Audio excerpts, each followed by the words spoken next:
Sekali lagi, jadi dari 3 permohonan PK kami bacakan 1, yang 2 dianggap telah kami bacakan. Baik.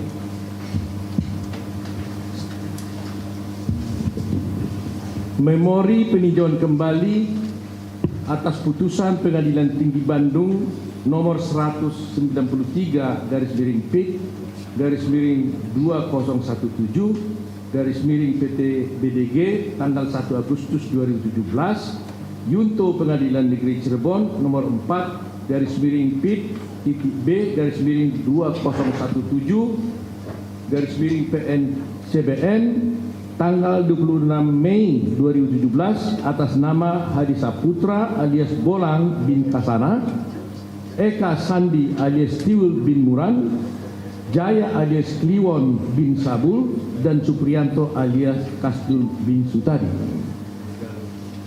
Dengan hormat, kami yang bertandangan di sini, para advokat dari tim Pradi, kami tidak bacakan lagi satu-satu namanya, dalam hal ini bertindak untuk dan atas nama Hadi Saputra alias Bolang bin Kasana, Eka Sandi alias Tiwul bin Muran, Jaya alias Kliwon, Supriyanto alias Kasdul bin Sutadi. Semuanya secara bersama-sama untuk selanjutnya disebut sebagai para pemohon PK. Dengan ini, para pemohon KH mengajukan permohonan peninjauan kembali terhadap putusan pengadilan tinggi tersebut dan Pengadilan Negeri Cirebon yang amarnya tidak perlu kami bacakan kembali. Kami langsung ke legal standing juga kami tidak bacakan, kami langsung ke halaman 13. Itu bagian pendahuluan. Yang mulia, sebelum para pemohon telah menguraikan memori peninjauan kembali, izinkanlah para pemohon PK membukanya dengan sebuah pandangan dari seorang ahli hukum acara pidana sekaligus mantan hakim agung, yaitu M. Yahya Harahap, yang pernah berkata sebagai berikut: hampir semua hakim pura-pura percaya hasil penyidikan meskipun tahu mengandung pemalsuan, kebohongan, dan inkonstitusional. Begitu juga peradilan banding dan kasasi bersikap demikian. Banyak hakim yang bermentalitas demikian dengan alasan: 1. Tidak mungkin menuntut terdakwa di pengadilan tanpa ada paksaan, pemerasan, dan pemalsuan pada penyidikan. Tidak mungkin perkara pidana diselesaikan tanpa ada pelanggaran. Oleh karena itu, selama itu bisa ditolerir, biarkan hal itu berlalu dan biarkan hal itu menjadi rahasia peradilan atau judicial secret. Demikian Yahya Harahap di dalam bukunya Pembahasan Permasalahan dan Penerapan KUHP, Pemeriksaan Sidang Pengadilan Banding Kasasi dan Peninjauan Kembali, Sinar Grafika 2015 halaman 336. Bahwa dikaitkan dengan pandangan tersebut, timbul beberapa pertanyaan. Apakah putusan Pengadilan Tinggi Bandung nomor 193/PIT-2017 PT Bandung Yunto Pengadilan Negeri kelas Cirebon kelas 1B nomor 4 PIT-B/2016 PN-CBN yang fakta-fakta hukumnya berasal dari penyidikan yang diduga mengandung pemalsuan, kebohongan, dan inkonstitusional yang dapat ditolerir sehingga layak dibiarkan berlalu begitu saja dan hanya sekedar rahasia pengadilan atau judicial secret. Kedua, apakah kasus yang dikenal sebagai kasus Villa Cirebon dapat dikualifikasikan sebagai miscarriage of justice atau skandal hukum keji dengan mengorbankan para pemohon PK? Ketiga, apakah proses persidangan terhadap para pemohon PK pada saat itu merupakan peradilan sesat karena perkara yang diperiksa dan diadili sebagai perkara fiktif atau perkara yang diada-adakan? Karena jika merujuk hasil olah TKP Polres Cirebon, sesungguhnya perkara tersebut adalah kecelakaan lalu lintas tunggal. Keempat, apakah majelis hakim yang memeriksa perkara tersebut benar-benar merupakan majelis hakim telah menjalankan kewajibannya dalam menjaga kemandirian peradilan PID pasal 3 ayat 1 Undang-Undang Nomor 48 Tahun 2009 tentang kekuasaan kehakiman dan memiliki integritas, jujur, adil dan profesional PID pasal 5 ayat 2 Undang-Undang Nomor 48 Tahun 2009 tentang kekuasaan kehakiman, atau termasuk kebanyakan hakim sebagaimana dimaksud oleh Bapak M. Yahya Harahap yang juga adalah mantan hakim yang pura-pura percaya akan hasil penyidikan padahal mengetahui penyidikan perkara aqua adalah mengandung pemalsuan, kebohongan dan inkonstitusional. Untuk menjawab pertanyaan-pertanyaan tersebut, perkenankanlah para pemohon PK untuk mengajukan memori penjawab kembali ini, termasuk putusan Pengadilan Tinggi Bandung untuk Pengadilan Negeri Cirebon sebagaimana telah kami sebutkan di atas, yang sudah nyata-nyata berkekuatan hukum tetap atau inkrah pangewisda. Yang mulia majelis hakim, bahwa upaya hukum luar biasa yang dikenal dengan istilah peninjauan kembali dalam ketentuan pasal 2 dikenal diatur dalam pasal 263 sampai dengan pasal 269 Undang-Undang Nomor 8 Tahun 81 tentang hukum acara pidana atau dikenal dengan KUHP, sejatinya lahir dari suatu peristiwa hukum yang luar biasa, yakni terjadinya peradilan sesat terhadap dua orang petani bernama Sengkon dan Tarta di desa Bojongsari, Kabupaten Bekasi, Jawa Barat. Bahwa kasus hukum Sengkon dan Tarta yang diberitakan luas oleh media massa pada tahun 1977 yang saat ini dikenal dengan kasus viral menjadi perbincangan di masyarakat dikarenakan pada awalnya Sengkon dan Tarta ditetapkan menjadi tersangka dari suatu peristiwa pidana perampokan dan pembunuhan terhadap pasangan suami istri yang bernama Sulaiman dan Siti Haya, dan pada akhirnya pada 1977 Pengadilan Negeri Bekasi menjatuhkan hukuman penjara kepada Sengkon dijatuhi 12 tahun penjara dan kepada Tarta dijatuhi hukuman selama 7 tahun penjara. Sengkon dan Tarta melakukan upaya hukum banding dan kasasi, namun pengadilan tetap pada putusannya untuk menghukum Sengkon dan Tarta. Dalam proses menjalani hukuman tersebut, Sengkon dan Tarta bertemu dengan pelaku yang sebenarnya bernama Genul di dalam LP Cipinang, yang tidak lain adalah keponakan Sengkon sendiri. Genul dipenjara karena perbuatan pidana yang lain, dan karena pengakuannya tersebut maka Genul kemudian diadili dan dijatuhi hukuman. Meskipun sudah menemukan pelaku yang sebenarnya, namun Sengkon dan Tarta tidak serta-merta dibebaskan. Atas desakan masyarakat dan tokoh-tokoh yang prihatin dengan peradilan yang sesat yang terjadi terhadap Sengkon dan Tarta, termasuk salah satu advokat bernama Albert Hasibuan, maka Ketua Mahkamah Agung yakni Umar Seno Aji kemudian mengeluarkan Perma nomor 1 tahun 80 tentang peninjauan kembali putusan telah berkekuatan hukum tetap. Dengan Perma inilah Sengkon dan Tarta dapat dibebaskan. Bahwa setahun kemudian setelah peristiwa hukum tersebut, lahirlah Undang-Undang Nomor 8 Tahun 81 tentang hukum acara pidana.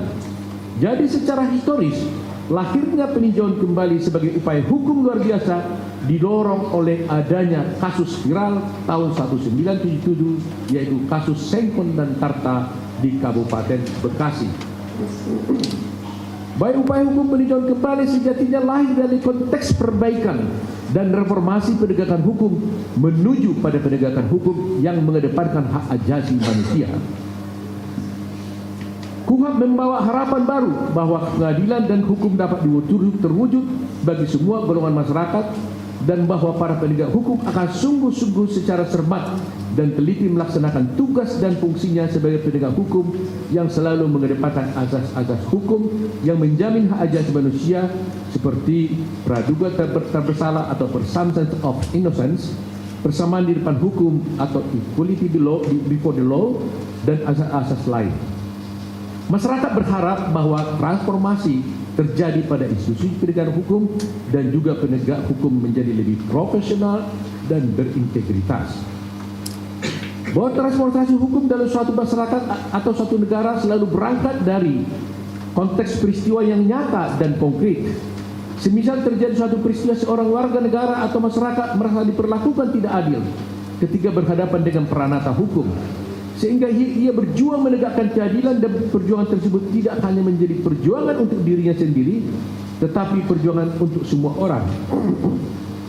Itulah sebabnya ketika seseorang diperlakukan tidak adil, akan muncul solidaritas yang sifatnya komunal atau bersama. Hal itulah yang mendorong masyarakat termasuk advokat Albert Hasibuan termasuk Ketua Mahkamah Agung untuk melakukan terobosan hukum guna membebaskan Sengkon dan Karta dari peradilan sesat yang dialaminya. Hal semacam ini tidak hanya terjadi di Indonesia. Dalam konsep hukum yang lebih luas, kita mengenal adanya Miranda Rules, di mana Miranda Rules akan dibacakan kepada para tersangka yang ditangkap dan diinterogasi. Miranda Rules sama halnya dengan penyelidikan kembali merupakan wujud dan transformasi hukum yang berasal dari peristiwa hukum yang nyata dan konkret. Miranda Rules merupakan aturan baku yang diikuti oleh setiap penyidik di Amerika ketika melakukan interogasi kepada tersangka terkait hak-hak tersangka. Misalnya, tersangka memiliki hak untuk bungkam. Setiap perkataan tersangka dapat menjadi hal yang memberatkan tersangka sendiri. Tersangka memiliki hak untuk didampingi oleh kuasa hukum dan lainnya. Kewajiban penyidik memberitahukan hak-hak tersangka ini berawal dari peristiwa yang disebut peristiwa Miranda versus Arizona, di mana seorang bernama Ernesto Miranda ditangkap pada tanggal 13 Maret 1963 atas dugaan penculikan dan perkosaan terhadap seorang perempuan berusia 18 tahun. Setelah diinterogasi selama 2 jam, Ernesto Miranda menandatangani pengakuan yang pada intinya mengakui telah melakukan penculikan dan perkosaan. Dalam persidangan, pengacara mengajukan keberatan bahwa Miranda tidak pernah diberitahukan tentang haknya untuk mendapatkan pendampingan pengacara dan tidak diberitahu haknya untuk bungkam, serta tidak pernah diberitahu haknya sebelumnya bahwa selama diinterogasi semua pernyataannya dapat memudaratkan dirinya. Namun Miranda tetap dijatuhi hukuman penjara selama 20 tahun. Kemudian Miranda melakukan banding ke Mahkamah Agung Negara Bagian Arizona. Namun upaya bandingnya ditolak oleh pengadilan, dan kemudian Miranda melakukan upaya banding ke Mahkamah Agung Amerika Serikat, dan upaya bandingnya dikabulkan oleh Amerika Serikat dengan pertimbangan hukum yang pada intinya mengatakan bahwa tidak boleh ada pengakuan dari seorang tersangka di hadapan polisi pada saat tersangka diinterogasi jika seorang tersangka tidak diberitahukan hak-haknya sebelum diinterogasi. Sejak peristiwa tersebut terjadi transformasi di dalam prosedur interogasi yang dilakukan polisi terhadap tersangka di Amerika Serikat. Miranda Rules juga sejalan dengan prinsip exclusionary rule, yakni aturan dalam pengadilan pidana yang menolak menerima bukti yang diambil secara inkonstitusional oleh aparat polisi. Bahwa pada tanggal 26 Mei 2017, Juda Paksi pada Pengadilan Negeri Cirebon telah membacakan putusan setebal 144 halaman, dan putusan tersebut telah diperkuat oleh Juda Paksi pada tingkat banding. Dengan demikian, fakta persidangan dan pertimbangan hukum dari Juda Paksi dalam putusan tersebut akhirnya mengantarkan 7 orang pemuda, 4 orang terpidana di antaranya adalah para pemohon PK ini, ke dalam nestapa penjara seumur hidup dengan tuduhan terbukti secara sah dan meyakinkan bersalah melakukan tindak pidana turut serta melakukan pembunuhan berencana dan turut serta melakukan perbuatan kekerasan memaksa anak melakukan perselingkuhan dengannya. Bermula dari inisiatif putusan sutradara bernama Anggi Umbara pada tanggal 8 Mei 2024 merilis sebuah film dengan judul Vina Sebelum 7 Hari. Film bergenre horor tersebut diangkat dari kisah nyata pembunuhan terhadap Muhammad Rizky Rudiana dan Vina Dewi Arsita, dalam hal ini korban dalam perkara Akuo. Film tersebut disambut dengan reaksi masyarakat, khususnya penggiat media sosial, TikTok, Instagram, Facebook, YouTube dan lain-lain, dan media televisi, yang menyoroti sisi lain dari film tersebut, yakni belum ditangkapnya 3 orang pelaku utama yang bernama Peggy alias Perong, yang berdasarkan pertimbangan hakim merupakan pelaku utama yang menyabetkan samurai pendek berbentuk pipa ke anak korban Muhammad Rizky Rudiana, sehingga akhirnya korban meninggal dunia di tempat. dilakukannya bersama 2 orang pelaku lainnya yang berstatus sebagai tersangka dan masuk dalam daftar pencarian orang atau DPO, yaitu Andi dan Dani. Bahwa desakan masyarakat khususnya warganet dan netizen agar Peggy alias Peron, Andi dan Dani segera ditangkap oleh kepolisian terus menghiasi pemberitaan dan dari waktu ke waktu, dan akhirnya dijawab oleh Polda Metro Jawa Barat dengan melakukan penangkapan terhadap seorang yang diduga sebagai Peggy alias Peron, yakni seorang pria yang bernama Peggy Setiawan, seorang pemuda berusia 20 tahun yang sehari-harinya bekerja sebagai kuli bangunan.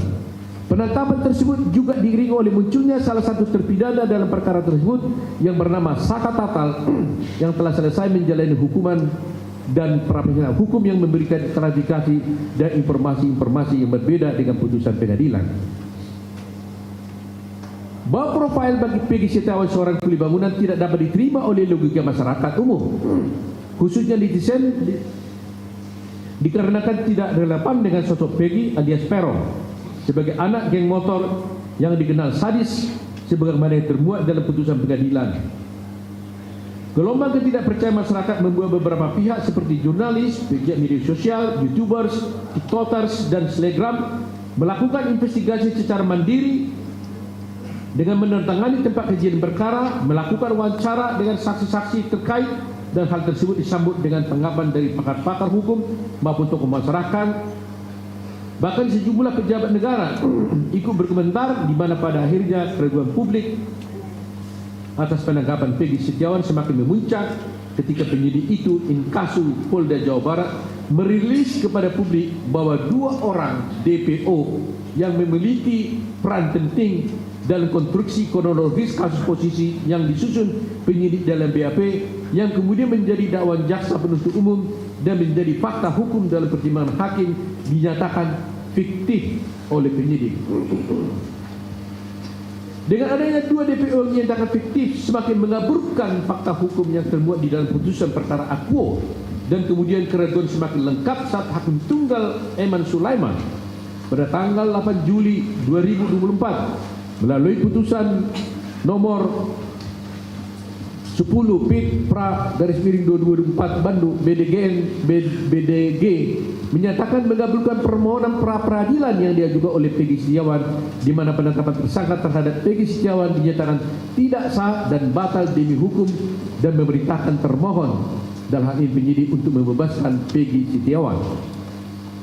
Bahwa dalam perkembangan selanjutnya muncul rentetan fakta-fakta baru dengan adanya kesaksian baru dari saksi-saksi di dalam perkara akuo, di mana saksi-saksi tersebut mengakui keterangan yang disampaikannya dahulu adalah keterangan yang tidak benar, yaitu saksi Liga Akbar, saksi Teguh, saksi Pramudia, dan terakhir saksi Dede Riswanto, di mana semua keterangan saksi-saksi tersebut diarahkan oleh Rudiana, seorang kakmil narkoba dan pada Polres Cirebon, yang juga merupakan ayah kandung dari korban Muhammad Rizky Rudiana.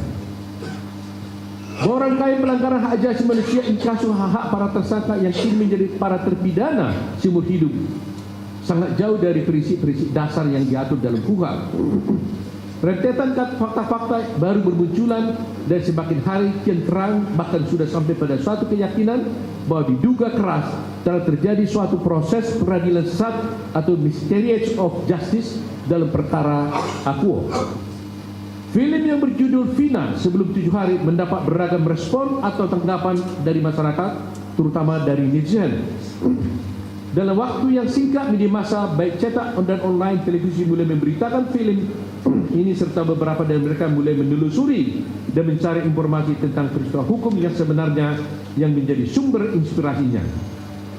Para reporter, kontributor, podcaster, influencer, serta para penggiat media sosial termasuk para aktivis kemanusiaan, pemerhati dan praktisi hukum seolah-olah berlomba tidak mau ketinggalan untuk mencari tahu tentang kebenaran peristiwa nyata tersebut.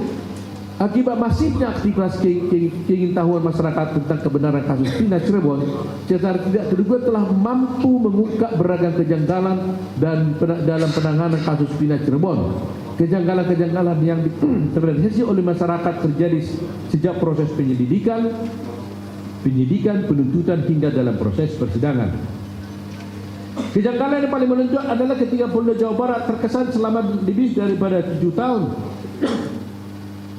tidak sungguh-sungguh mencari 3 orang DPO sebagaimana disebutkan dalam putusan Pengadilan Negeri Cirebon nomor 4 PIT 2017, yaitu Peggy alias Peron, Andi dan Dani, padahal 8 pelaku lainnya telah menjadi terpidana dan menjalani hukuman yang sangat berat, yaitu 7 orang dijatuhi hukuman seumur hidup dan 1 orang yakni alias Amasaka Tatal dijatuhi hukuman penjara selama 8 tahun.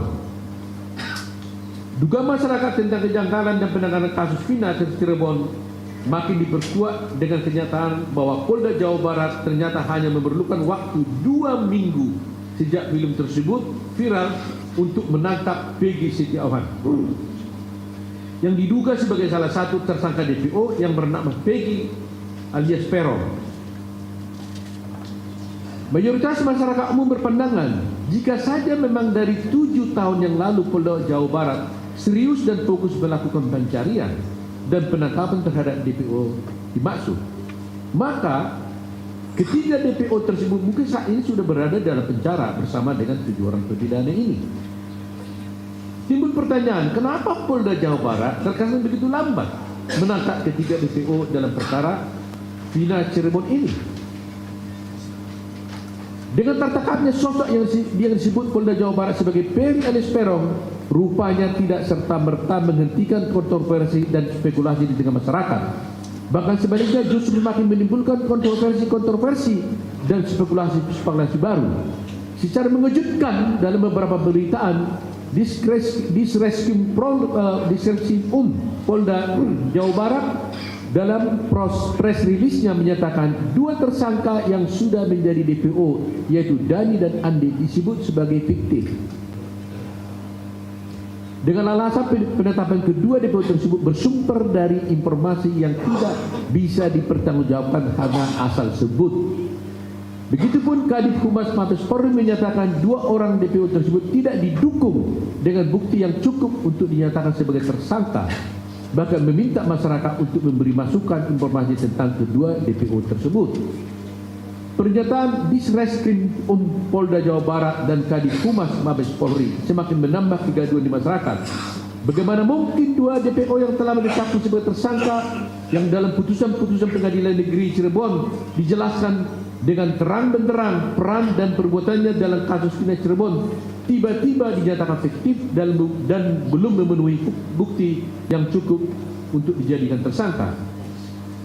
Berdasarkan adanya kejanggalan, kontroversi dan spekulasi yang menyertai kasus Vina Cirebon menyebabkan munculnya keadaan baru berupa keyakinan di kalangan masyarakat bahwa pemohon PK dan terpidana lainnya bukanlah pelaku dalam perkara pembunuhan dan pemerkosaan dalam kasus Vina Cirebon. Keyakinan sebagian masyarakat yang menyatakan para pemohon PK dan terpidana lainnya bukanlah pelaku dalam peristiwa pembunuhan dan pemerkosaan dalam kasus Vina Cirebon makin kuat setelah permohonan pra-peradilan kuasa hukum Peggy Setiawan dikabulkan pengadilan berdasarkan putusan Pengadilan Negeri Bandung nomor 10 PIT pra/2024 PNBDG.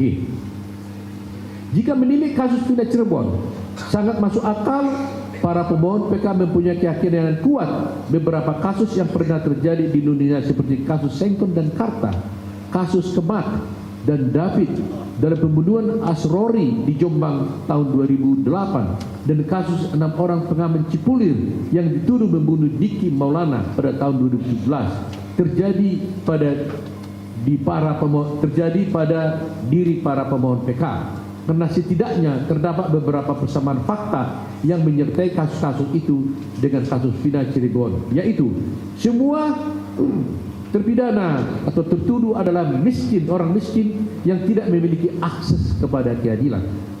Kedua, pengungkapan peristiwa dan penetapan tersangka tidak melalui metode scientific crime investigation.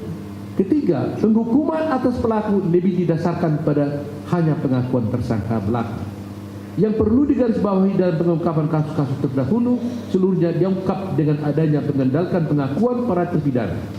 Untuk sampai pada adanya pengakuan, tersangka atau terdakwa atau terpidana, metode penggunaan kekerasan dan pemisahan kerap menjadi pilihan yang paling mudah, sedangkan penggunaan metode scientific crime investigation bukan pilihan terbaik yang dilakukan. Hal ini disinyalir terjadi dalam kasus Vina Cirebon, di mana proses pengungkapan atau pembuktian awal tidak didukung proses scientific crime investigation. Hal mana diakui dengan tegas oleh Kepala Kepolisian Republik Indonesia atau Kapolri ketika menyampaikan arahan di hadapan wisudawan STIK PTIK yang dibacakan oleh Wakapolri Komjen Agus Andrianto pada acara wisuda STIK PTIK pada hari Kamis 20 Juni 2024 yang lalu, bahwa yang paling naif jika proses pengungkapan atau pembuktian awal kasus Vina Cirebon justru berangkat dari kerasukan atau kesurupan teman korban Vina yang bernama Linda yang terjadi pada hari ketiga pasca kematian Vina. Dalam kesurupannya itu, Linda menerangkan bahwa yang merasuki tubuhnya adalah arwah Vina dan di hadapan kakak kandung Vina yang bernama Marliana. Linda menerangkan secara detail kejadian yang menimpa Vina. Rekaman suara kesurupan Linda itu kemudian direkam oleh Marliana dan diserahkan kepada saksi Rudiana, dan keesokan harinya saksi Rudiana beserta bawahannya melakukan penyelidikan peristiwa kematian Eki dan Vina ke lokasi sekitar tempat kejadian perkara. Walaupun proses Cirebon ketika menangani peristiwa kematian Eki dan Vina sudah sampai pada kesimpulan bahwa kematian Eki dan Vina adalah diakibatkan oleh kecelakaan lalu lintas tunggal. Apabila benar, sekali lagi, apabila benar penyelidikan awal atas kematian Eki dan Vina berawal dari kerasukan atau kesurupan Linda, maka sangat masuk akal bila masyarakat berpandangan bahwa pengungkapan dan pembuktian awal kasus Vina Cirebon yang dilakukan oleh Aibtu Rudiana menggunakan mystic crime investigation yang sangat bertolak belakang dengan metode ilmiah, yaitu scientific crime investigation, yang pada akhirnya hasilnya sulit dipertanggungjawabkan secara hukum. Bahwa setelah berjalan 3 bulan lebih berbincangan kasus Vina Cirebon di tengah-tengah masyarakat, khususnya di berbagai platform media sosial yang disertai dengan berbagai ragam kontroversi dan spekulasi, kini masyarakat dihadapkan pada adanya 2 kemungkinan dengan apa yang terjadi pada dalam kasus Vina Cirebon. Apakah kematian Eki dan Vina itu akibat pembunuhan atau kecelakaan lalu lintas tunggal? Terlepas dari kontroversi dan spekulasi semuanya ini, para pemohon PK makin memiliki keyakinan yang kuat untuk mengoreksi putusan Pengadilan Tinggi Bandung nomor 193 PIT 2017 PTBDG tanggal 1 Agustus 2017 Yunto putusan Pengadilan Negeri Cirebon nomor 4 PIT B /2017 PNCBN yang sudah berkuasa hukum tetap melalui upaya hukum luar biasa peninjauan kembali ini sebagaimana diatur di dalam pasal 2263 ayat 1 dan ayat 2 KUHP. Mengingat dalam sistem hukum pidana Indonesia dikenal adanya asas in dubio pro reo yang mengandung arti jika hakim ragu-ragu mengenai sesuatu hal dalam suatu perkara, ini kasus dalam hal ini pembunuhan atau kecelakaan lalu lintas, maka haruslah diputuskan hal-hal yang menguntungkan terdakwa.